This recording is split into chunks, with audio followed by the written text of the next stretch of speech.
ada. Tadi ada 5 aspek. Iya, baru 2 ya. Baru 2, aspek. motorik kasar, motorik halus. Motorik halus. Kemudian yang ketiga adalah motorik kemampuan untuk kemandirian secara sosial. Jadi contohnya di sini adalah Kalau anak 2 tahun kemandiriannya harusnya sudah sampai tahap apa? nah, misalnya dia mau memakai sesuatu dengan sendiri, meskipun itu nggak pas. Oh itu ya. Misalnya Kanan kiri masih kiri kanan. belum belum sampai ke sana, belum. Hmm. Jadi masih karena dia modelingnya di rumah. Kalau saya kan sering pakai kaos kaki, itu kan sering melihat. Dia sering melihat memakai kaos kaki. Ketika dia ada kaos kaki, dia mencoba untuk memasukkan ke Kakinya. kaki, meskipun itu belum pas atau belum benar gitu ya. Tapi kan dia untuk mencoba untuk melakukan hal itu. Misalnya seperti itu. Atau misalnya dia mencoba untuk berimajinasi, misalnya pura-pura nangis, misalnya seperti itu. Berimajinasi. Iya, untuk menarik perhatian orang lain. Oh. Jadi untuk anak-anak usia segitu, kadang juga tiba-tiba jatuhnya nggak kenapa-napa gitu ya. Nangis. Nah itu dia minta. Sebenarnya kita kan tahu banget kalau itu nggak ada air matanya, dan kita tahu kalau itu ya memang dia berpura-pura Untuk menarik perhatian. tapi itu memang hanya untuk menarik perhatian orang-orang sekitar aja. Nah, dan itu wajar di tahap perkembangannya dia. Wajar. Jadi kalau misalnya ada anak-anak yang ora nopo-nopo, kadang kan nggak kenapa-napa kok nangis. Jangan seperti itu. kita nikmatin aja. Maksudnya kita masuk ke dunianya anak-anak usia seperti itu. Oh ya, kita tolong lah, kita memberikan, Kita beri perhatian. Kan tadi dia minta perhatian ya. Kita perhatian ke kita. Kan ada yang seperti itu, kan ada yang jangan nggak kenapa-napa kok nangis. Lalu itu pura-pura nangis, jangan seperti itu kan ya. Nah ini khusus buat semua parent ya, terutama juga saya pribadi. Jadi kalau misalnya ada anak-anak yang memang usianya itu masih dia tahap berimajinasi, tahap pura-pura, nah seperti itu ya kita ikutin aja, nikmatin aja perannya dia seperti itu. Kalau dia nangis, kemudian kita jangan sampai keluar kata-kata, apalagi mempresentasikan bahwa dia itu berbohong.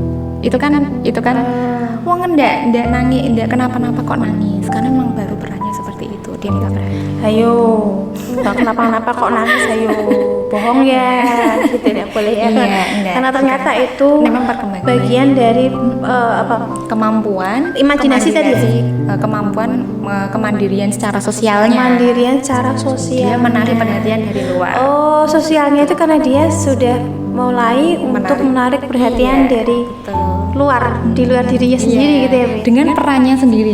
Beda kalau misalnya nangis kenceng, itu kan misalnya bayi nangis kenceng, dia mau minta susu karena dia lapar, itu beda ya. Kalau itu kan secara refleks, kalau itu kebutuhannya, itu refleks ya. Itu secara refleks kita lapar pasti kita makan. Kalau anak kan karena bisa makan sendiri. Kalau bayi kan pasti dia nangis, dia lapar. Kalau ini kan karena dia berperan di sana.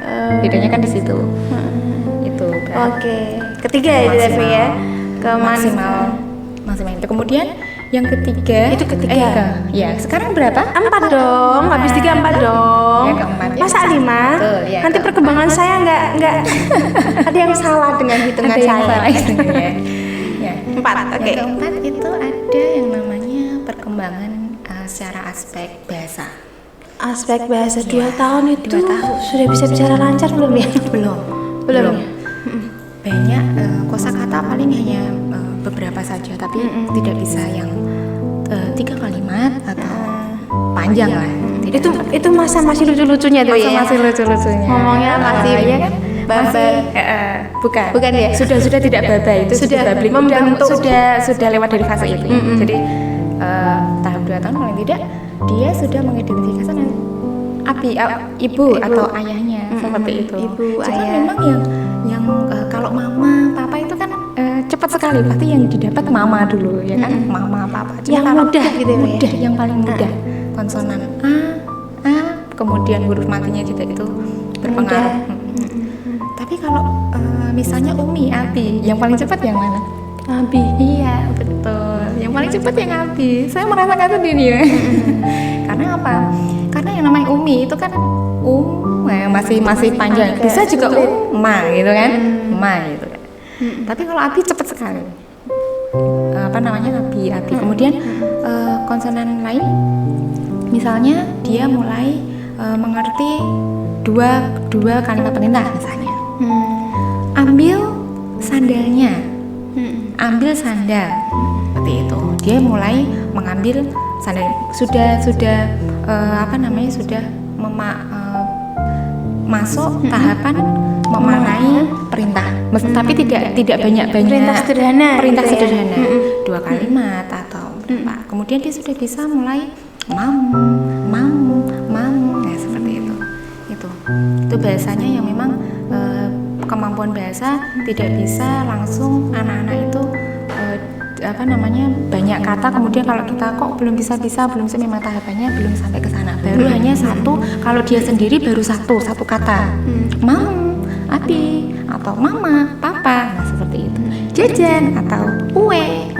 Meskipun belum pas ya, belum kue gitu kan. Kue atau apa seperti itu. Tapi dia sudah bisa mengidentifikasikan, oh kalau kue itu berarti ini, kalau sandal itu berarti ini, kalau minum itu ini, makan ini, pisang goreng belum ya, yang sederhana. Nah, makanya itu kenapa kalau segala sesuatu itu dimulai memang dari benar-benar dari dini sekali, karena sangat menarik sekali. Kalau saya tuh menarik sekali ya.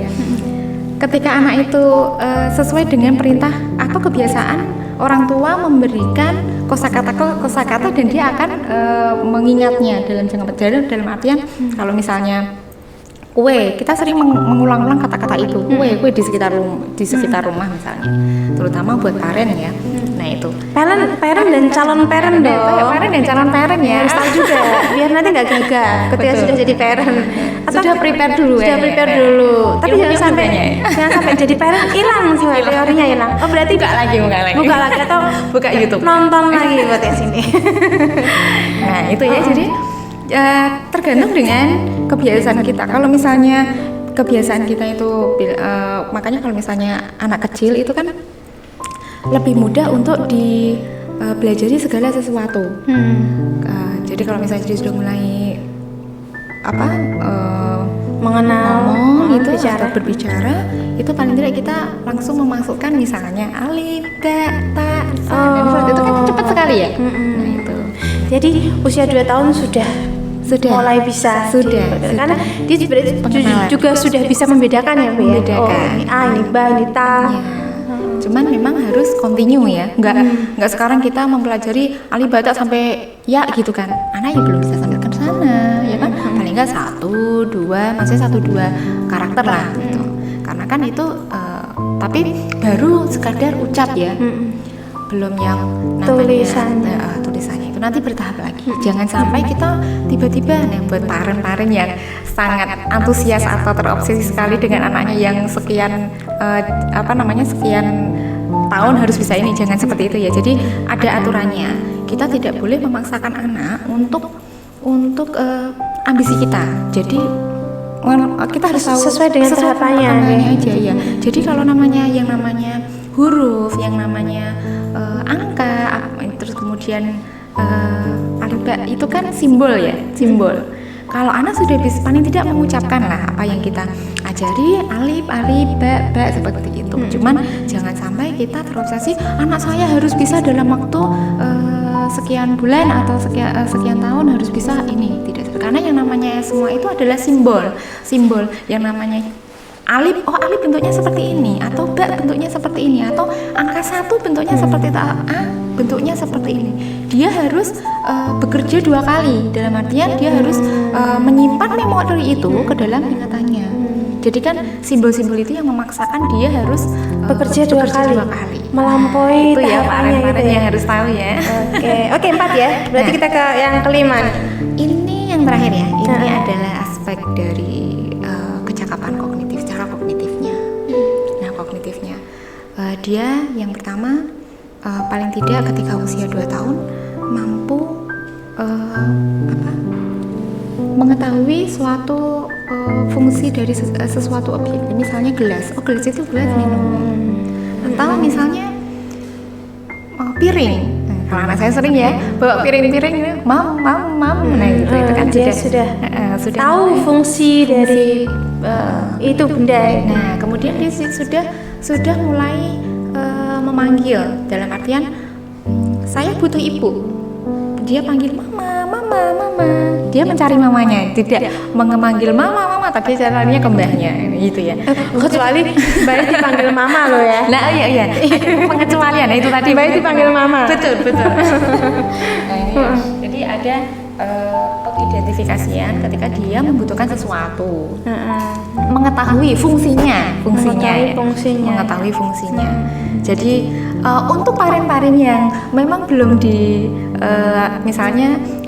misalnya belum begitu kenal banget dengan anaknya, maksudnya anaknya belum bilangnya mama tapi larinya ke papa misalnya begitu ya, itu untuk bersabar dulu, pasti ada waktunya sampai 2 tahun itu sudah mengenali objek antara ibu dan ayah seperti itu. Atau mungkin yang saya alami misalnya ya usia 1,5 tahun itu selalu bilang abi karena baru berabi gitu ya. Kadang ya saya mau memaksakan umi itu kan belum bisa karena anak-anaknya kan secara bahasa aspek bahasanya tadi kan memang belum sampai ke sana ya, konsonannya itu ya. Padahal tiap hari sama Umi kok yang dipanggil Abi. Ya, saya juga tidak bisa memaksakan bahwa anak saya harus memanggil Umi saat ini juga kan nggak bisa seperti itu. Jadi ya paling tidak dia, tapi kalau misalnya apinya sama Umi itu kan dia bisa, dia paham, kesana, ngerti gitu ya, tahu. Nah jadi yang bahasa tadi juga tidak bisa semua konsonan karena ada bahasa yang memang anak-anak mungkin sulit kayak Umi, Abi kayak gitu. Kalau mama, papa mungkin langsung mudah ya, cenderung mudah ya. Oke. Itu berarti tadi 5 apa namanya itu Pak Ibu ya? 5 aspek. Ya. Sensori motorik tadi ya, perkembangan. Sensori motorik tadi. Yang minimal itu berarti sudah tampak ketika anak itu maksimal berusia 2 tahun. Kan itu tadi. Terkadang orang itu kan, anak saya kok belum bisa ini ya, kok ini sudah bisa ya, kok ini sudah bisa bicara lancar, ini kok belum, nah ini kok sudah bisa. Biasanya yang terlihat itu bicara, ngomong, yang terus membandingkan gitu. Ternyata memang ada tahapan-tahapannya. Nah, kalau ternyata di antara 5 aspek ini ada yang tidak terpenuhi, apakah itu kita sudah bisa mulai curiga atau kita sudah mulai harus tetap bersabar atau kita butuh berkonsultasi dengan yang berkompeten dengan hal ini gitu. Jadi untuk perkembangan secara fisik ya, secara fisik itu anak-anak tadi misalnya dalam 2 tahun dia harusnya sudah bisa jalan misalnya ya, idealnya seperti itu. Tapi dilihat lagi perkembangan sebelumnya, misalnya dalam usia dia baru merangkak usia misalnya 12 bulan misalnya, ya berarti kan ada keterlambatan perkembangan secara fisik.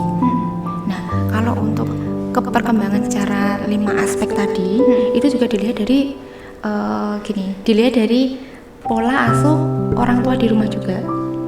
Jadi misalnya bahasa atau misalnya anak itu kan modeling sekali ya Miss ya. Sangat imitasi sekali ya, sangat meniru sekali apa yang dia lihat terutama di rumah ya, keseharian yang tiap hari ya. Itu kalau kita mengulang-ulang terus insya Allah ketika anak itu sudah mulai bisa katakan ba, atau kadang dia nyemprot ada babbling misalnya ba itu kan sudah mulai kita bisa mengenalkan kata-kata di sana misalnya seperti itu. Itu tergantung sama orang tua di rumah. Kemudian kalau misalnya anak-anak ini belum sampai tahap sekian kok belum bisa untuk tahap-tahap yang tadi. Tapi kalau hanya satu kayak saya tadi begitu ya, satu aja misalnya dia belum bisa Umi karena memang itu belum waktunya ke sana. Tapi paling tidak dia bisa mengidentifikasikan. Tapi kalau belum ditunggu dulu kalau misalnya memang untuk tahapan yang seperti itu belum terpenuhi misalnya empat aspek kok belum sama sekali, bisa dikonsultasikan sejak dini.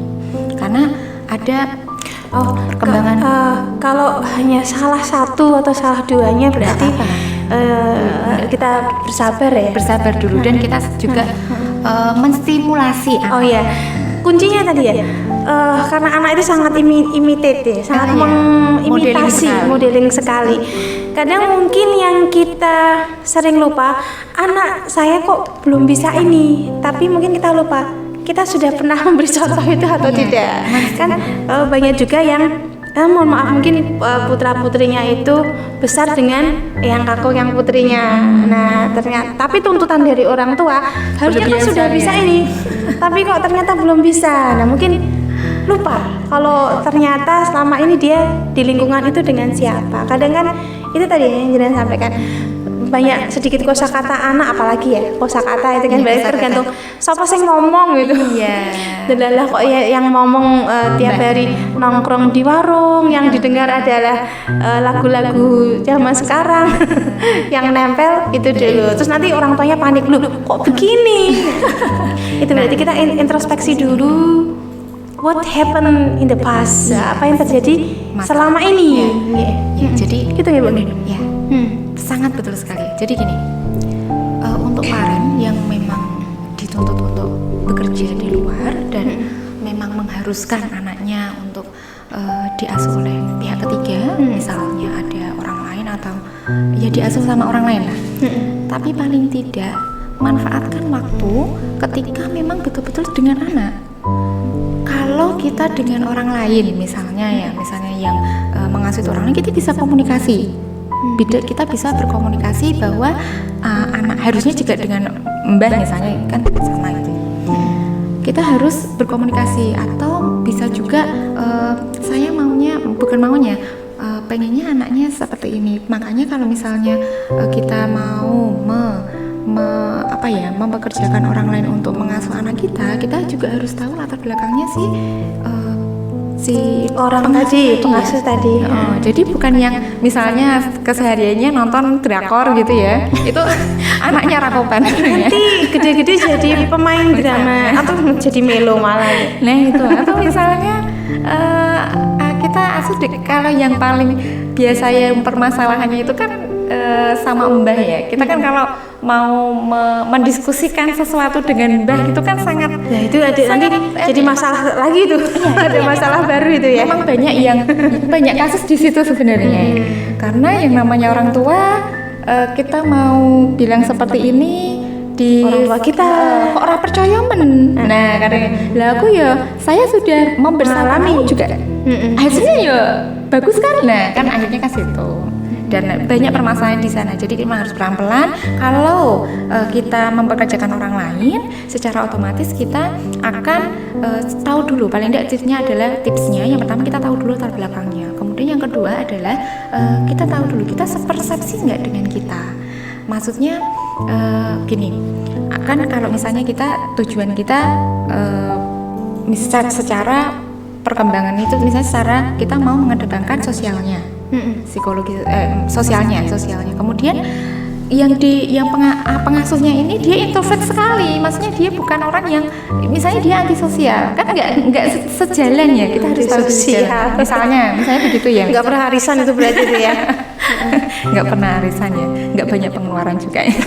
Nah begitu ya. Nah jadi harus tahu dulu sepersepsi nggak. Kalau memang kita sudah sepersepsi dan oke, kita buat aturan, bukan aturan sebenarnya ya, kesepakatan ya. Minta tolong nanti anak saya tidak seperti, atau kita punya aturan yang mengasuh adalah tidak orang keluarga yang tidak perokok misalnya, seperti itu misalnya ya itu. Tapi ya memang banyak permasalahan kalau misalnya kita sama orang tua kita itu ya, kalau memang bisa diajak diskusi alangkah jauh lebih baiknya. Tapi karena memang tidak bisa sama sekali dan ngerasa aku udah ada jawaban dulu, sudah di-cut dulu, udah di-cut dari mbah tadi atau orang tua kita, ya sebisa mungkin untuk parent ketika ada waktu luang atau ada kesempatan untuk pulang kerja bersama dengan anak itu yang dimanfaatkan digunakan. semaksimal Iya, mungkin. betul, yang digunakan. Karena kan sudah tahu teorinya ya, perkembangan seperti ini mungkin paring juga kalau ini kan hanya singkat ini ya, secara garis umumnya. Nanti bisa belajar banyak sekali, belajar yang didapat itu dari berbagai sumber itu sangat banyak sekali. Nanti bisa belajar di sana, kemudian diterapkan ketika golden time ya, golden time dengan si anak ketika pulang kerja atau ketika hari weekend. Jadi memang tidak fokus dulu ke, mungkin kan banyak yang fokus ke HP karena sekarang kan zamannya HP ya. Nah, untuk ngalah lah, untuk parent itu ngalah. Jadi ada 2 komitmen, ada komunikasi dengan pasangan ya. Berarti tahapan untuk target 2, bukan target ya, tahapan perkembangan 2 tahun ini anak-anak kita harus bisa ini paling enggak itu. Karena yang namanya anak ini kan ada stimulan. Kalau memang dia nggak ada gangguan perkembangan secara genetik ya, atau nggak ada, jadi ada stimulan dulu. Nah, stimulan itu yang melakukan siapa stimulannya? Ya dari orang tuanya. Nah begitu. Jadi harus ada harus komunikasi dengan pasangan. Jadi ketika di rumah kita ayo bareng-bareng. Tidak hanya si ibu saja, tapi juga peran ayah itu sangat penting. Ya, proses perkembangan 0 sampai 2 tahun ini apalagi yang ada yang mengibaratkan seperti spons. Apa saja bisa diserap oleh anak ini, tergantung tadi stimulannya. Stimulannya dari mana? Apakah sudah sesuai dengan yang diinginkan? Kalau kondisinya ternyata tidak memungkinkan, dalam artian harus diasuh pihak ketiga, baik itu mungkin Mbah Kakung, Mbah Putri, ataupun dititipkan ke orang lain. Minimal kita tahu latar belakangnya dulu, latar belakangnya seperti apa. Satu persepsi. Tapi kalau keadaannya juga sangat tidak memungkinkan, apalagi situasi pandemi seperti ini ya Bu ya, yang menuntut kita bisa jungkir balik begitu, harus multitasking, multi talent.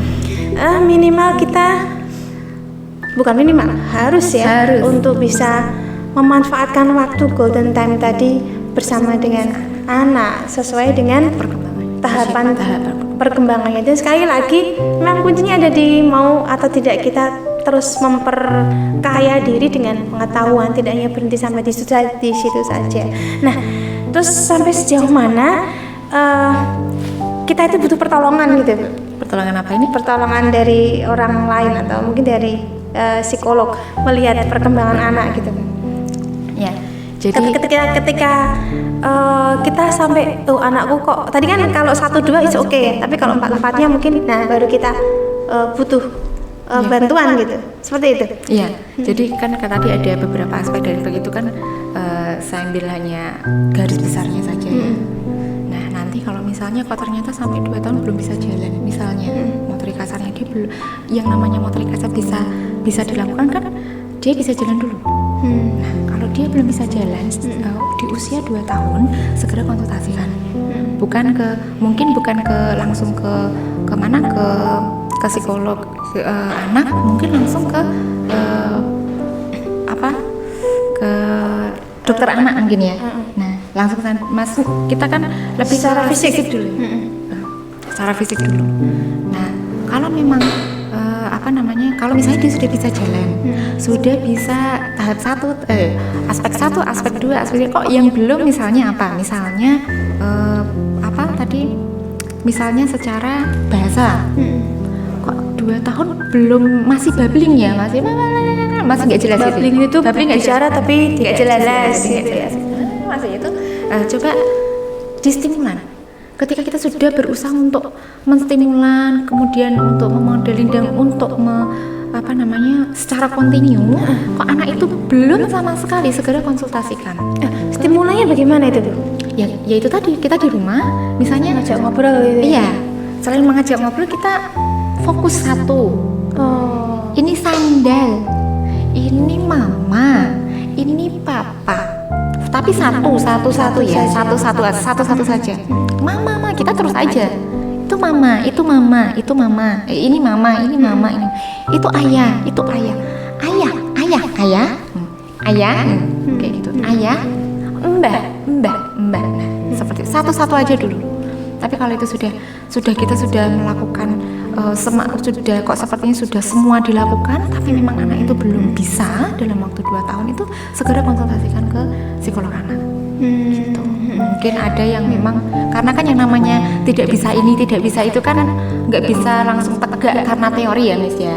Teorinya sudah, cuman maksudnya teorinya sudah ada, cuman ketika tidak ada praktek di sana, kita lihat misalnya teorinya sudah bagus tapi prakteknya di sana adalah ketika di rumah ya tadi misalnya anaknya sama mbahnya dagang misalnya gitu, anaknya ya sekedarnya aja hanya makpumi, ngasih makan, itu udah selesai.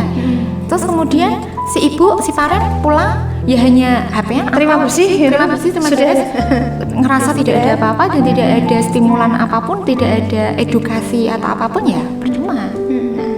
Banyak faktor yang tidak bisa kemudian anak belum bisa ini, wah gara-gara anaknya belum tentu seperti itu.